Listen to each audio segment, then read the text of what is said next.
అయిన యేసుక్రీస్తు పరిశుద్ధ నామంలో మీ అందరికి నా యొక్క శుభాభివందనం తెలియజేయుచున్నాను. దేవుడు మిమ్మల్ని మీ కుటుంబాలు బహుగా దీవించును గాక. Good morning, God bless you. ఈ రోజు దేవుని ఆదరణ వాక్యం ధ్యానించుకుందాం. యోహాను సువార్త 10వ అధ్యాయము 10వ వచనం. దొంగతనమును హత్యను నాశనము చేయుటకు వచ్చును గాని మరి దేనికి రాడు. ప్రభువునందు ప్రియమైన వారలారా, ఈరోజు కృపగల దేవుడు, జీవము గల దేవుడు మిమ్మల్ని ఎంతగానో ప్రేమించుచున్నాడు. అపవాది ఎందుకు వస్తాడండి? మీ ఆత్మీయ జీవితాన్ని పడగొట్టడానికి వస్తాడు.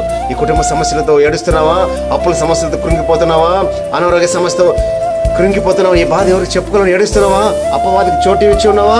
భయపడాల్సిన అవసరం లేదు. నువ్వు దేవుడికి లోబడి అపవాదిని ఎదిరించేవాడు మీ దగ్గర నుంచి పారిపోవును. ఈ అపవాది ఎందుకు వస్తాడు? వాడు మన బంధువు కాదండి, మన మిత్రుడు కాదు, వాడు మన శత్రువు.